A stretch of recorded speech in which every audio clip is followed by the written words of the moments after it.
Good afternoon, everyone. It's about 2:31. It's time for us to get up and run. And welcome to Coffee and Conversation today.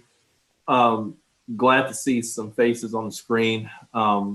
Today, I want to, as I mentioned in my email on Monday, wanted to have both Lisa and Brian share out with you today where we are. I mean, we're now, gosh, just a few days away from the start of this fall semester. And I have some thoughts I really want to share about all of that in terms of fall semester. But you'll have to tune in on Thursday to opening day, where we'll be sharing a lot of those pieces of information, different insights, and several things going on. I'll talk about that again at the end of our time today. But I asked Lisa to talk a bit about where we are.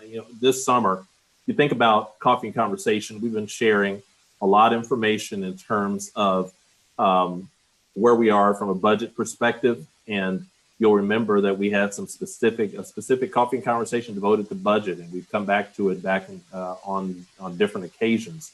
Here at the onset of the semester, as we are getting close to the eve of the fall semester kicking off, I wanted you to have some updated information on our budget and all the work that has happened between the last time that we specifically did a deep dive on budget and today. Lisa's going to share some of that information. And then Brian Knettel, our provost, is going to come behind her and talk to you about where we are, because one of the other things we talked about and have talked about several times this summer is about fall semester and what that's going to look like, and where are we in terms of preparation, in terms of where our focus lies, and what we feel like things are shaping up to look like here as we get ready to embark upon one of the most, if not the most unusual semester that we can remember in recent years. But we'll get this thing done. And so the provost is going to talk about that. I'll button it up at the end with information on, as I mentioned, opening day and a little bit of what that's going to entail. Obviously, it's coffee and conversation. So if there are questions that you have, if you're on Zoom, please put those in the chat. If you're on YouTube, you can post those as well. And folks will be getting those questions to us so that we can do our best to answer any of those questions you might have.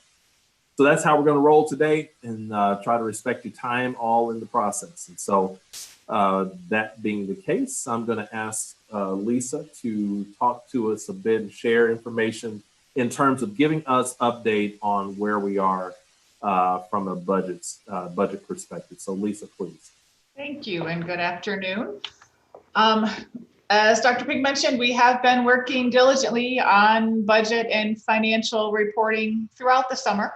When we last talked in Coffee and Conversation back in June, we provided a budget update, both focused on 1920, or last fiscal year at this point, and 2021. I thought it would be first helpful to close out 1920 with you. From this slide, the revenue and expense detail noted in black, what we shared in June, and then contrast with what we now know. So for the revenue side of our 1920 or last year close, when we talked in June, we talked about the state aid potentially facing a 15% reduction and some investment income issues. What has happened actually happened late July, so not before we physically closed our fiscal June 30 year end, but our state aid was reduced by 11%, or $2.1 million. That reduction was actually pulled from our revenue in August. Both the July and August state payments are related to the prior fiscal year.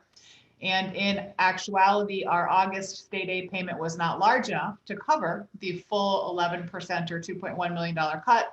So the balance of that, the state will take from us in October. But we have recorded that all backwards into our June 30, 2020 fiscal year close. On the expense side of the equation, we also shared that we were seeing at that point in time some significant underspending on both salary and non-salary lines, primarily related to the campus closure. If you'll remember, we had beginning in late March, a hiring frost, if you will. We were very careful about positions that we hired. We didn't move forward with many or most of our student employees, our contingency staffing on the salary side. And then on the non-salary side, we had a number of lines across the board in all departments virtually, with professional development, travel, supplies and materials, even utilities, that were all significantly down because of the fact that our campus wasn't operating. So we were still, despite the state aid cut, planning on a positive close for the fiscal year. And we did close on target with our established budget, and we're able to move additional resources into our plant fund to help cover some necessary ongoing deferred maintenance projects. So we closed very close to where we thought we would, and on target to move into 2021. With that, 2021, we have projected from an enrollment standpoint, 3% average reduction in billing units. We have been approximately 10% behind, but based on the activity going on in our enrollment center and our counseling advising area, we are very hopeful that number of billing units will continue to increase over the next week, and we will certainly close that gap. So we are hoping to be able to hit our projected enrollment targets. The other thing that we know is not all of our classes start on Monday. So we have some 7-week and some 10-week classes that start later than Monday, and we'll continue to monitor those as well. All in all, we are certainly seeing a positive trend, and we'll continue to monitor that closely. On the state front, the other big source of revenue that's very uncertain still, we are still anticipating a cut. However, the state budget for 2021, the year we're standing in today, is not yet done. State's fiscal year doesn't start until October 1st, so they are not yet required to have their budget set. So we don't have what an idea of what that state aid cut will be. The state did hold a revenue estimating conference yesterday. And what we got from that is that revenue both for the state's fiscal year 20 and fiscal year 21, their revenue, the state's revenue picture is looking better than they had anticipated it in May. We don't know how that will translate into what they will provide in funding for us in 2021. So remember, we have a 15% cut built into our existing budget, and our existing budget is balanced. But we do not have data on whether it's 15% or something less. Based on what I saw yesterday in the revenue conference, I do not anticipate that it will be more, and hopefully it will be less than the 15% cut. More to come. The other thing I just wanted to touch on briefly is our CARES Act funding. We have a number of different CARES Act allocations. The first one that we've talked about, and again, we talked about this in June, is our student funds. Ann Isaacson and her team graciously provided some updates on where we are with those student funds. That allocation was $3.4 million. We have already distributed, their team has done fabulous work, and I was already distributed 2.5 of that. And I see we have a comma problem, but we have 878,000 left to distribute there. As those funds are being distributed, students are reporting where their greatest needs are, and you can see some of that on our slide. So clearly our students are benefiting greatly from the resources that we have been able to get out to them through this federal funding. We also had an equal amount in the CARES Act funding for institutional use. In both of these allocations, 6.8 in total, coming through the Federal Department of Ed. The allocation institutionally was an additional 3.4 million. We talked about how we are using those funds with a very specific focus on meeting students' needs from an institutional standpoint as well. We did waive all of our summer 2020 course fees, not tuition, but fees. That 1.128 number is an actual number, so that is done and closed now. And that we're able to use CARES institutional funding to cover that cost. We are waiving all online per billing unit fees for fall 2020 and winter 2021, with a number of classes that have been moved online based on what we're looking at. We felt it appropriate to waive those fees for students. Many students are taking online courses that might not have otherwise done so. That is an estimated $1.7 million. We'll continue to track that number as enrollment solidifies for fall and winter. We also have granted students the opportunity way back in March to withdraw from classes when we went very quickly, abruptly to an online format, and afforded them the opportunity to retake those courses if they chose to withdraw at that point in time, to retake them for free, in essence, either summer, fall, or winter of 2021. That $1 million is an estimate as well, and we will continue to monitor. I can tell you that for summer, there was about a $300,000 cost to the retakes. So that is how the institution is using the $3.4 million of institutional CARES Act money coming to us from the federal Department of Ed.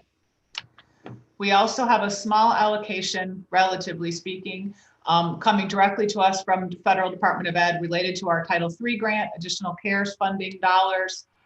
We are developing a spending plan in accordance with federal guidelines, again, a focus on supporting students. If you will see from the previous slide, the allocations that we have there exceeded our $3.4 million allocation.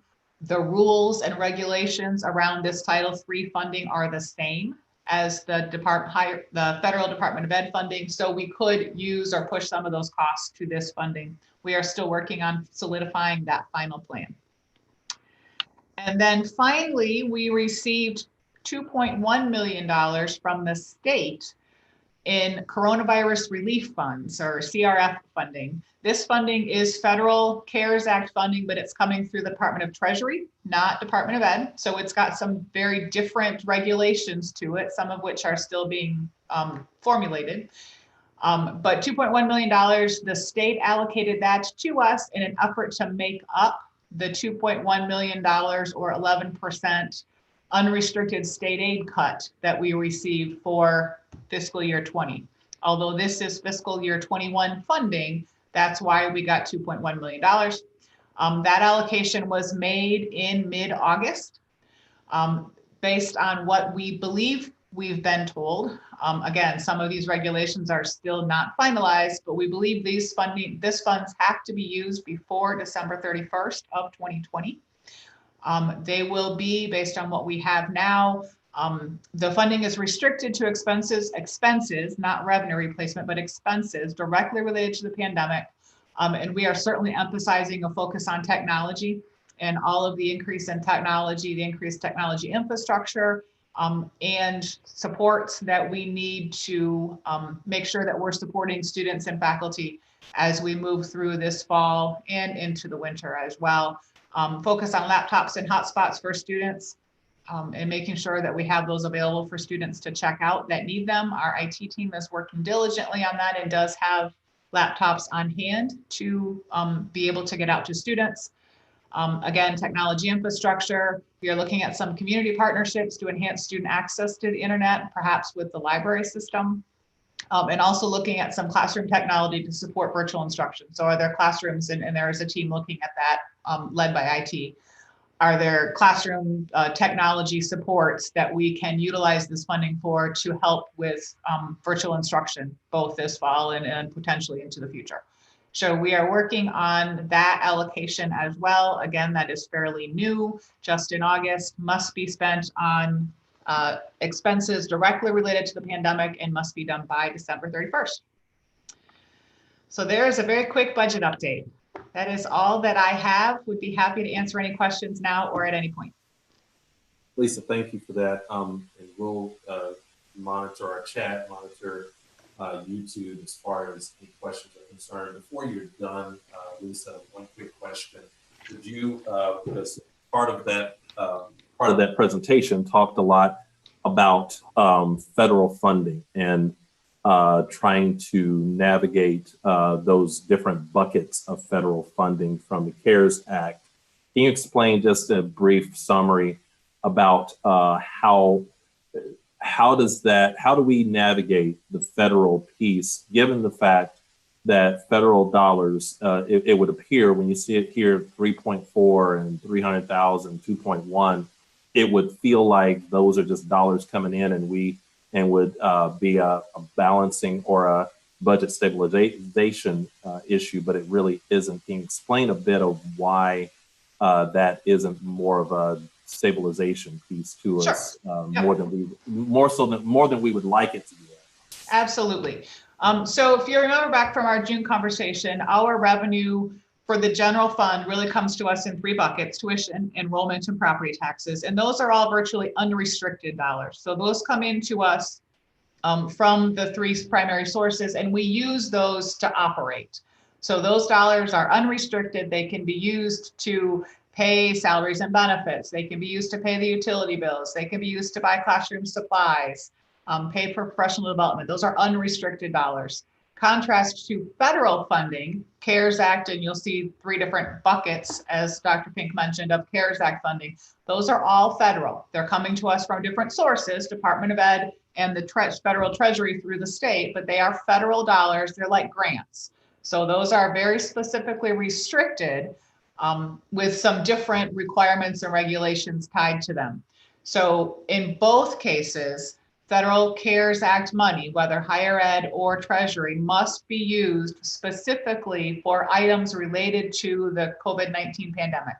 So they are not unrestricted dollars. We cannot use them to pay the light bill. We cannot use those dollars to pay general salaries and benefits. We must use those dollars for items that we have directly incurred, expenses we've directly incurred, revenues in the sense of the higher ed one that we have directly lost, specifically related to the pandemic. So they are restricted. They also have timelines attached to them. So they have to be spent within a certain period of time, again, different. The higher ed dollars, we have a full 12 months to use those. The treasury dollars, we have through December 31st. Great, Lisa, thank you for that. I wanted to make sure that there's some clarity there that sometimes gets lost from a listener perspective. And I know for myself, sometimes I'm overlooking and not hearing some of those things. And so that's helpful. Thank you for that. One question that came in, and I think I if I understand the question right, it's definitely an answer. We thinking about the question has to do with online fees, thinking of to switch online fees to in-person fees to promote online courses. I'm not sure what you mean by in-person fees, but what we have done to promote those online courses in relation to online fees is that we have waived those online fees for, I believe, fall and winter. Is that right, Lisa? Correct.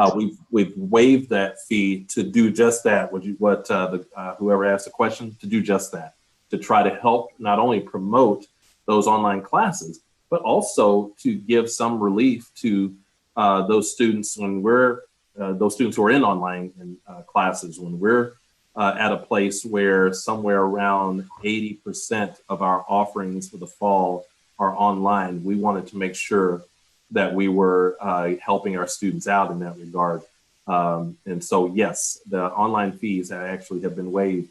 They were waived for this past summer.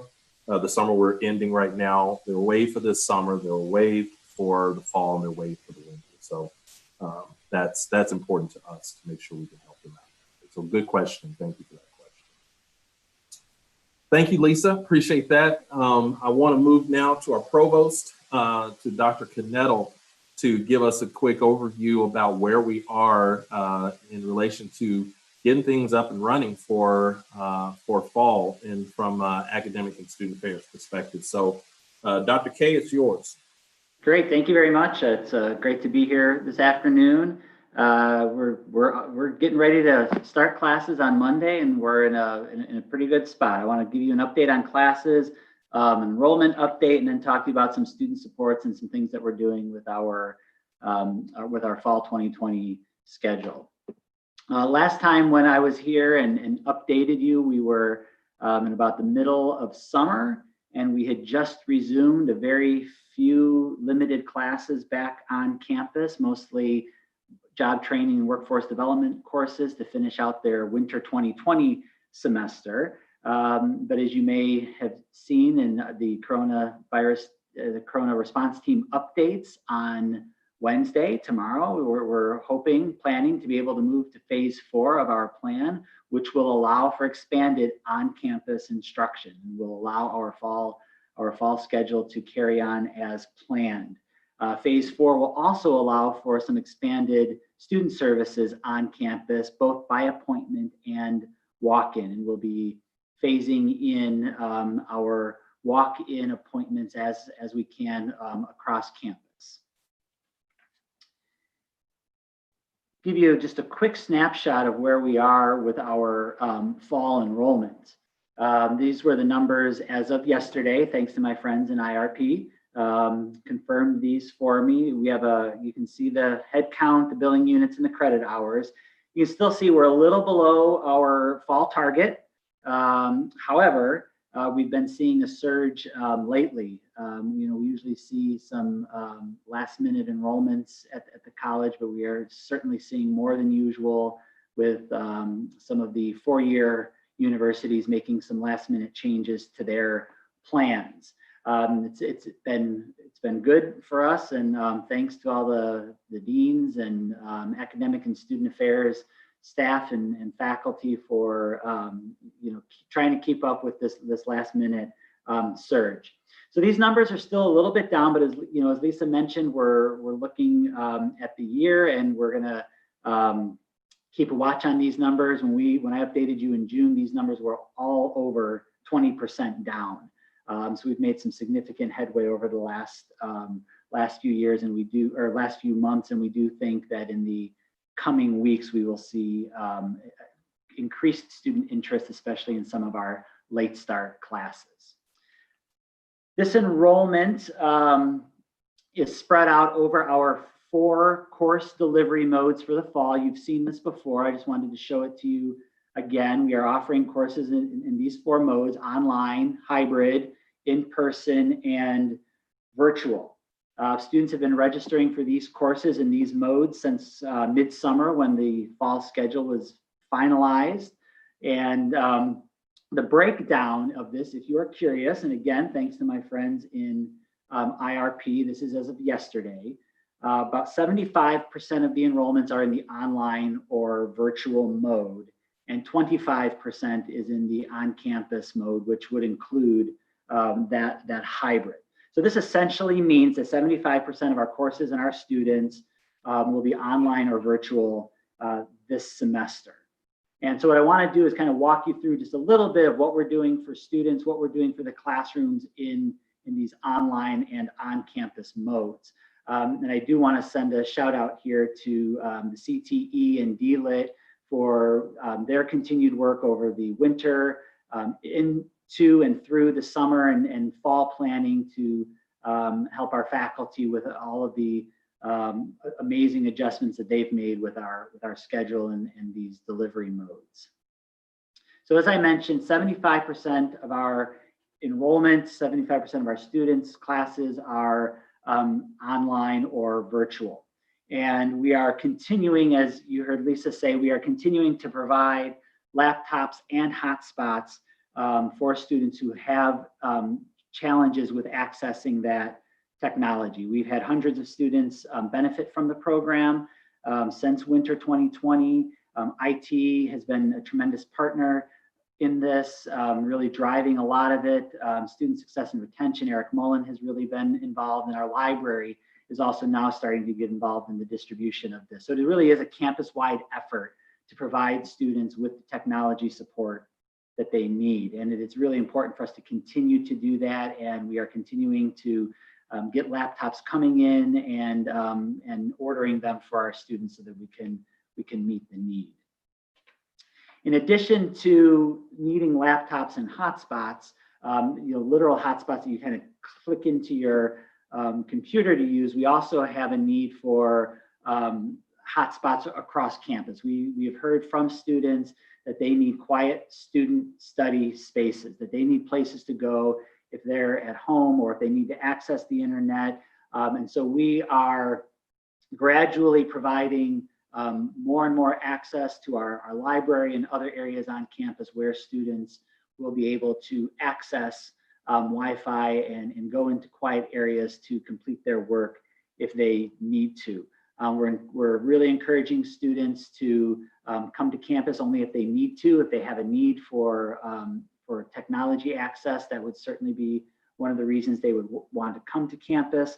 We're also encouraging students and staff and faculty alike to routinely and regularly check the GRCC website for building hours and service hours.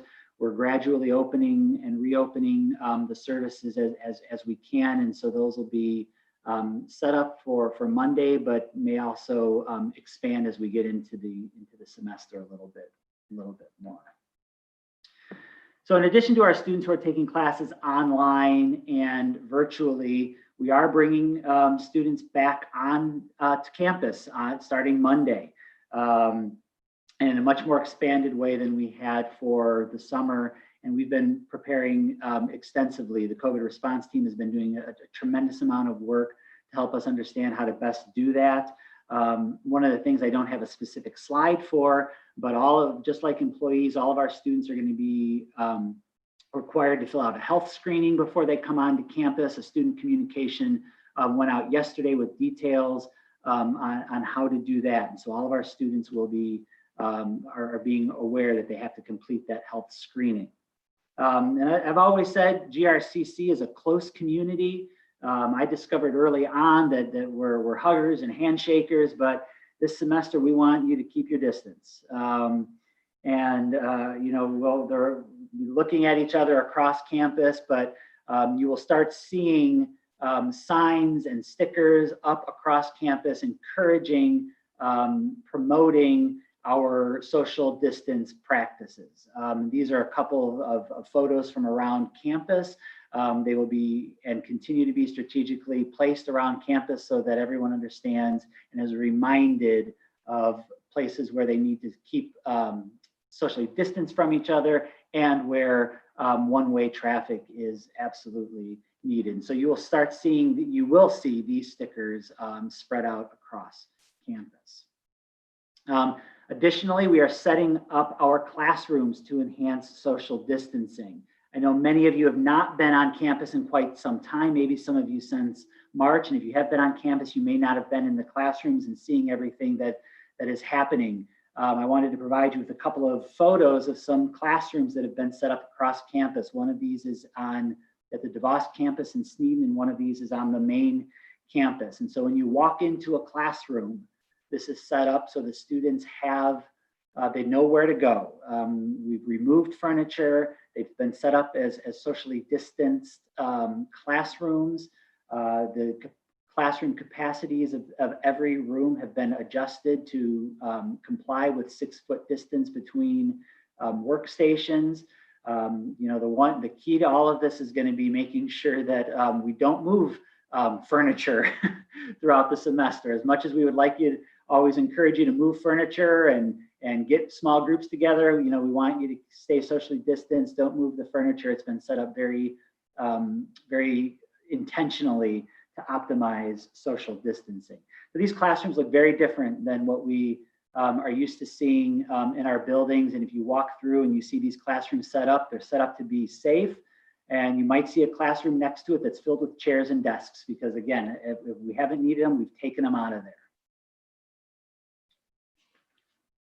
We are also setting up in all of the classrooms and across campus sanitizing stations. The picture of the sanitizer and the two wall, you can see the signs on the two, on each side of the hand sanitizing station.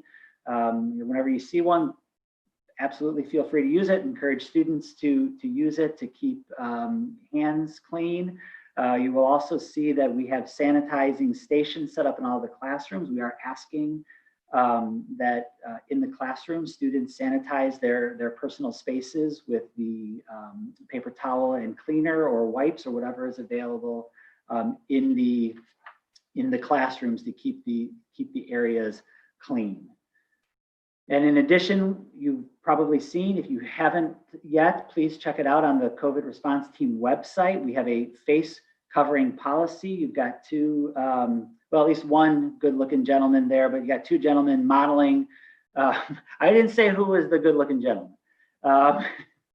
The face coverings, they are required on campus. Check out the policy for the details of when and how they're required. And if you're curious about that, it is on the COVID response team website. We have sent out the student communication that was sent out, also detailed the face covering policy and sent that to the students on campus. We have a syllabus statement that the COVID response team worked on that we are recommending gets put into all of the syllabi that talks about face coverings on campus as well.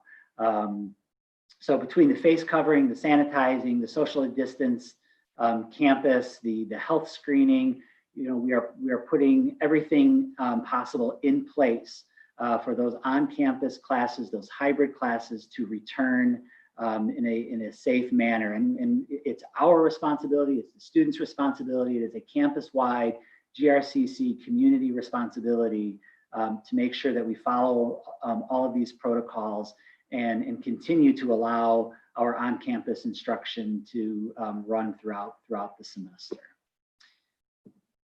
And finally, there's always some good news to share when it comes to student support services and what we're doing to support our students. Student support services will continue both remotely, predominantly remotely at this point, but we are working with those areas to think about how and when a return to campus to provide some in-person services can continue. Some of it is happening by appointment in some areas.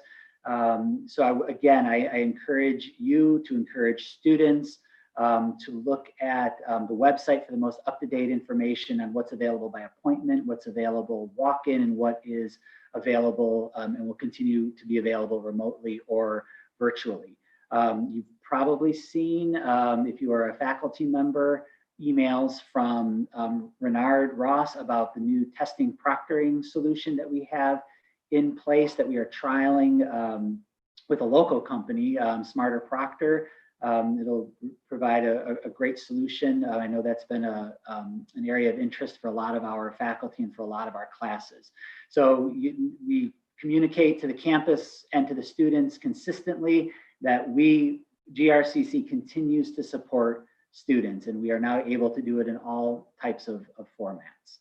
The great work of our team addressing basic needs, the hashtag Real College with the food distributions continues at an amazing rate. We've had 21 food distributions already, serving over 400 students. 408 individual students have been served with almost 1,200 food packages on campus. So that's an amazing service that we continue to provide to students. We've seen an increase with the pandemic and since the shutdown, so we know that need is even greater for our students.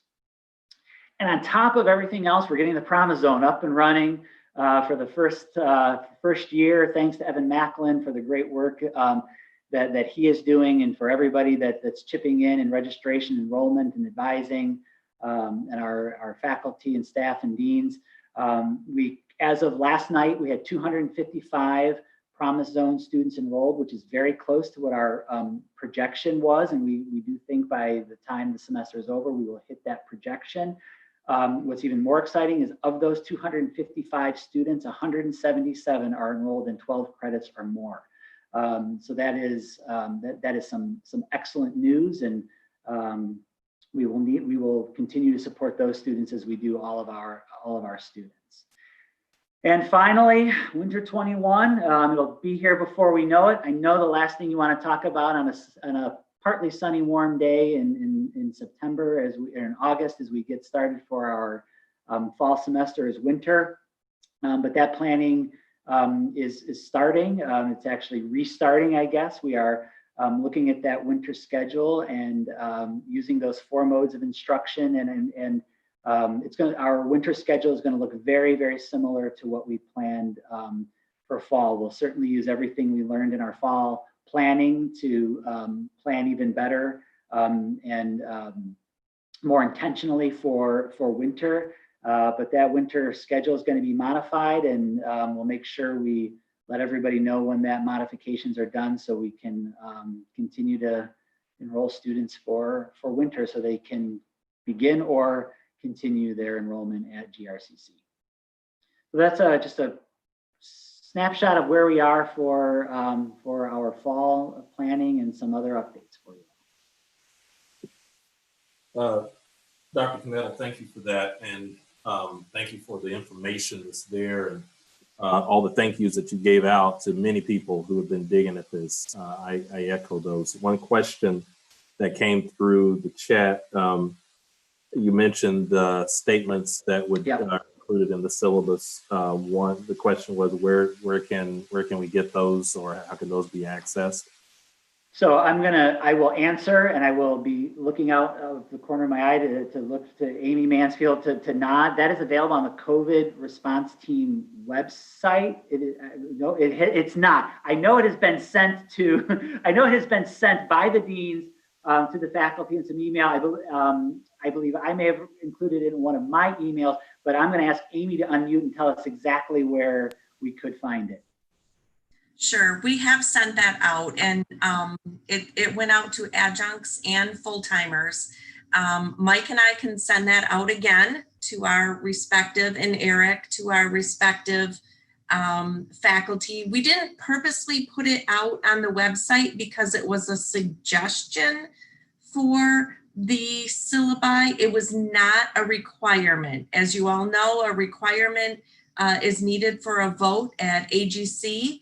And so we just really, as a COVID team, wanted to provide some suggestive verbiage to help you out a little bit. I'm sure Eric, Mike, and I will send that out again yet this week. We'll make sure and do that. And if you don't receive it, by all means, you've got 3 people you know how to get a hold of: myself, Mike, and Eric. So thank you, Amy. Good to know. And I continue to say thank you to the COVID response team, Dr. Mansfield, your leadership, and others in that regard. Thank you for work that's been so ongoing, that COVID response team. That's so important to what we've been doing.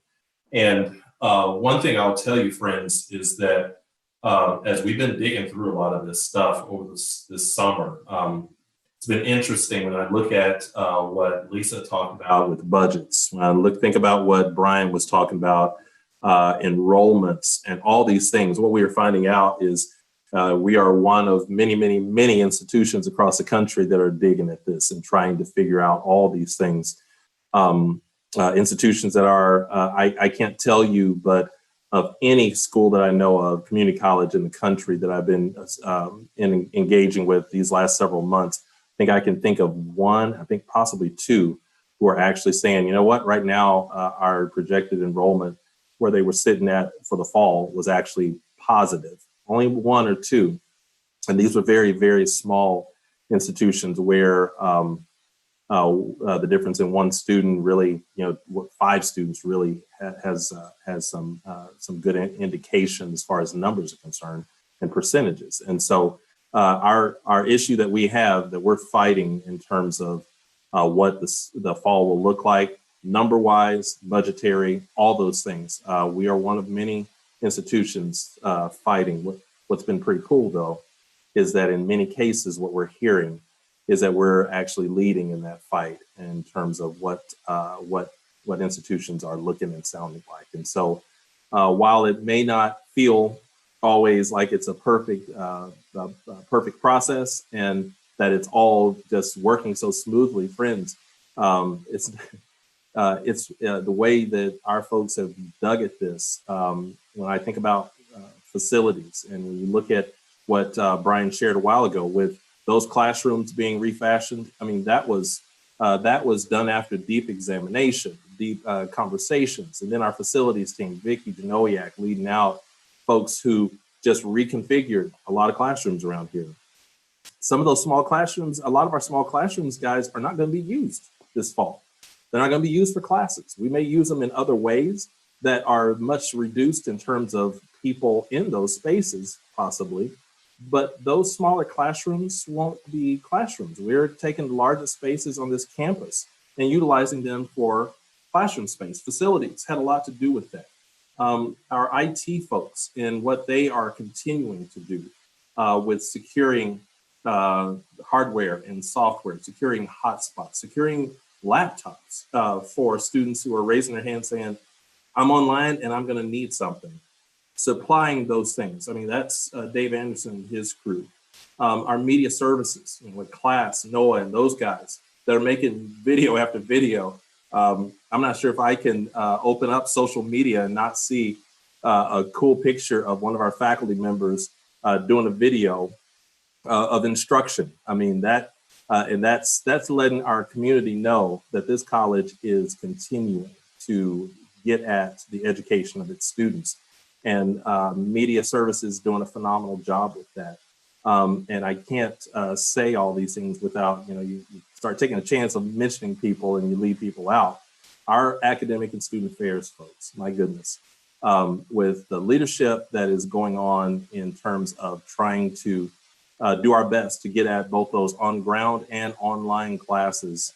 I mean, it's just been great. I've had some social media posts that were sent to me saying, hey, take a look at this. And those social media posts was interesting. It was a dialogue between two people. And one of them was saying, you know what, I'm paying attention to what GRCC is doing. And I'm really impressed with what they're doing. And the other one was saying, yep, I'm a proud graduate of said JC, actually. That's cool. We have more JC than CC walking around. But she was they're both very complimentary of what they're seeing come out of here.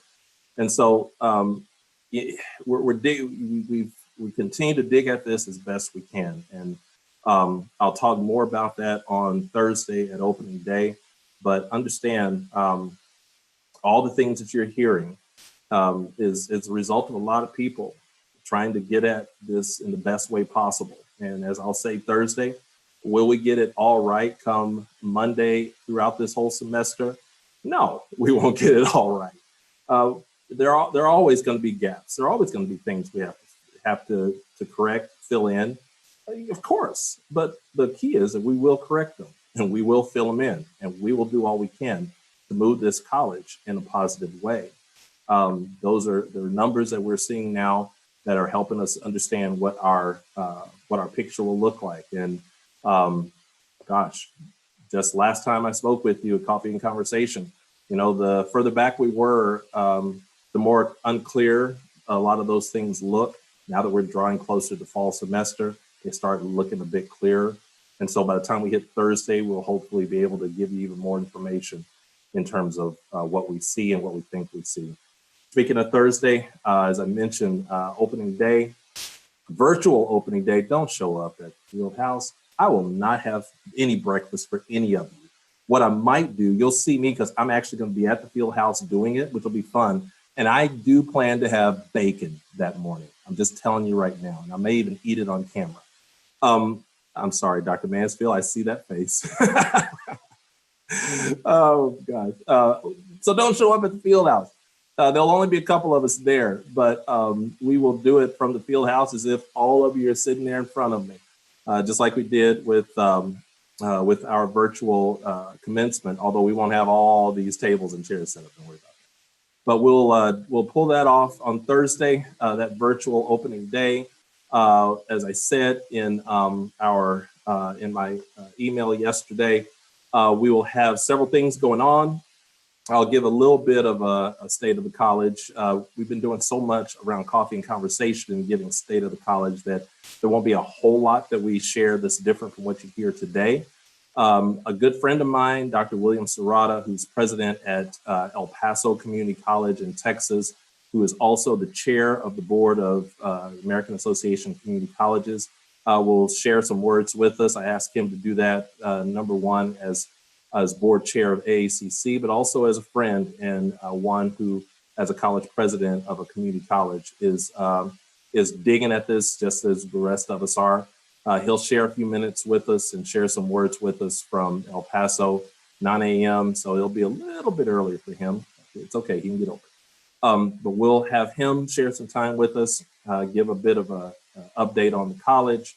Also, we will still give out our 3 awards that we always give out in fall opening day, with our Faculty Excellence Award for full-time, our Adjunct Award, as well as our Staff Excellence Award. We'll have those as well. So you just don't want to miss it. It's going to be a fun time that we spend that morning with each of you virtually. And so that's at 9 a.m. Thursday morning. And we'll spend some time there as we start ramping up for what happens Monday, and we'll hopefully be able to share a variety of information with you. So thank you for being a part of our conversation today. I did have my coffee today as well, so coffee and conversation was appropriate today. Hopefully I'll be able to sleep well after that big coffee, but that's okay. Take good care, friends, and I hope to see every last one of you this Thursday morning at 9 a.m. for opening day as we start getting ready for what happens come Monday. So thank you.